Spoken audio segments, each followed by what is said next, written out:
Norway के glacier पिघल रहे हैं और लंबे समय से दफन खजाना सामने आ रहा है। जरूरी कदम जल्द उठाने होंगे।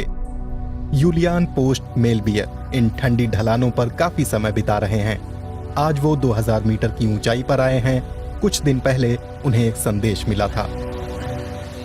एक पर्यटक ने हमें कुछ तस्वीरें और आर्कियोलॉजिकल साइट्स के जीपीएस मार्कर भेजे थे जो उन्होंने वहां हाइकिंग करते हुए देखे थे, इसलिए हम उन्हें देखने जा रहे हैं। मेलबिये ओस्लो विश्वविद्यालय में एक ग्लेशियर आर्कियोलॉजिस्ट हैं जो अतीत से जुड़ी चीजों का अध्ययन करते हैं। वो उन ग्लेशियरों पर अपनी फील्ड रिसर्च करते हैं जिन्हें पार करके हमारे पूर्वज हजारों वर्षों से शिकार, व्यापार और रहने के ठिकाने ढूंढते रहे हैं। ये एनिमेशन दिखाता है कि शोधकर्ता अपनी खोजों को कैसे पेश करते हैं। लैंड ब्रिंग ग्लेशियर के किनारे पर बर्फ पिघल रही है। ऐसा हर साल गर्मियों के अंत में होता है, लेकिन अब सर्दियों में इसकी भरपाई करने लायक बर्फ नहीं पड़ती। फिलहाल ये गायब हो रहे हैं। भले ही ये यहाँ पिछले 6-7 हजार साल से लोगों के लिए मौजूद थे और इसे शब्दों में बयान करना मुश्किल है कि किस तरह ये एक लैंडस्केप का नुकसान है। बर्फ पिघलने से अतीत सामने आ रहा है और इससे आर्कियोलॉजिस्ट उत्साहित हैं। यहाँ पहुँचने में मेलबिये को 4 घंटे लगे। उन्हें लकड़ी की एक छड़ी मिली है। वो करीब 15 सालों से इस इलाके में ऐतिहासिक कलाकृतियां ढूंढ रहे हैं, इसलिए वो जानते हैं कि ये कोई सामान्य खोज नहीं है। अंदरूनी नॉर्वे से पश्चिमी तट तक जाने वाला व्यापार मार्ग कभी यहीं से गुजरता था। ये डराने के काम आने वाली छड़ी का निचला हिस्सा है। ये रेंडियर के शिकार के लिए लगाई जाने वाली बाड़ का हिस्सा है।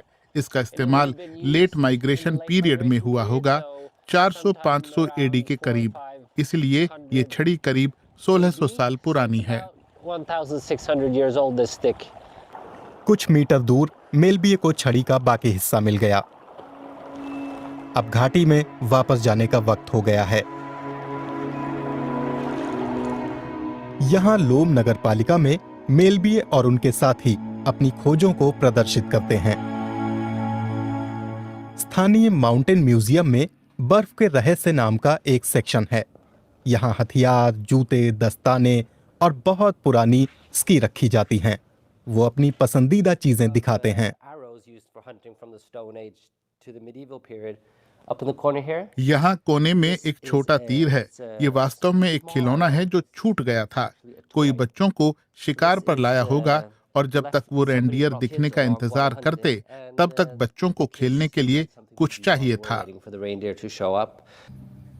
ग्लेशियरों की बर्फ ने सब कुछ संभाल कर रखा है, लेकिन अब आर्कियोलॉजिस्ट एक बड़ी चुनौती का सामना कर रहे हैं।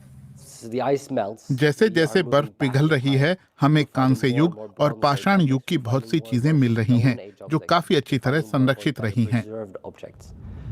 नॉर्वे के सभी पहाड़ी इलाकों में बर्फ पिघल रही है। मेलबिये हमें योटनहाइमन पर्वत श्रृंखला में एक दूसरी साइट पर लेकर जाते हैं।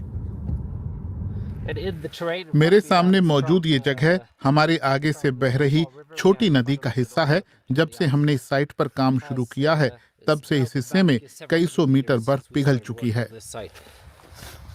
लोगों को ये बताने के लिए कि बर्फ पिघलने के चलते क्या दांव पर लगा है, केंद्र ने पर्यटकों और स्कूली बच्चों के लिए बर्फ की एक कृत्रिम सुरंग बनाई है। मेलबिये इस प्रोजेक्ट का समर्थन करते हैं। हम पर्यटकों को 2.5 घंटे का एक टूर करवाते हैं जिसमें हम उन्हें ग्लेशियरों के बारे में अच्छे से बताते हैं, इसके बायोलॉजिकल और आर्कियोलॉजिकल गुणों के बारे में बताते हैं।